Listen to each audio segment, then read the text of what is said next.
aspire à s'élever socialement et on aspire au luxe, au confort, etc. Donc tu as une fascination pour la bourgeoisie vue de l'extérieur, et puis après tu te rends compte que le confort de la bourgeoisie, tu peux pas l'avoir sans choper, je veux dire, la vérole morale, tu vois. Tu peux pas dissocier les deux.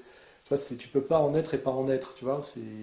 Donc à un moment donné, tu as le confort et la laideur morale. Et en fait, la laideur morale, quand tu es dans quelqu'un qui aime les idées et sans doute qui a un fort instinct moral, est un inconfort bien plus grand que le confort matériel, si tu veux, que tu procures la bourgeoisie, tu vois.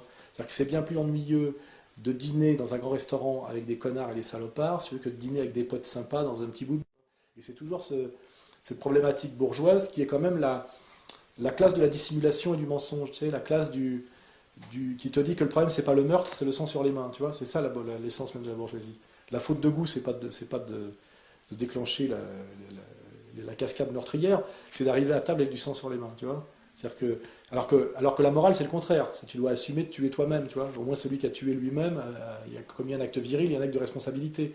Le bourgeois, c'est pas vu, pas pris, tu vois. C'est la délégation et c'est, comment dirais-je, l'esthétique de la plénitude et l'apparence de la propreté, tu vois. C'est ce qu'on appelle d'ailleurs, comment dirais-je, la respectabilité bourgeoise, tu vois.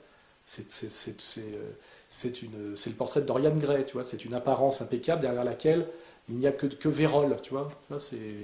Et, euh, et surtout, ce qui m'a beaucoup perturbé en découvrant ça, c'est quand, par exemple, j'incrustais Castel, etc., c'est que les enfants de la bourgeoisie intègrent très vite cette laideur qui se connaissent très vite intuitivement le prix de la cooptation bourgeoise. C'est-à-dire le luxe passera par la laideur, tu vois. Ils le savent et ils l'admettent très jeunes. Ce qui fait qu'il y a un truc très étonnant chez les bourgeois, c'est qu'ils ont exactement le profil psychologique des vieux, tu vois.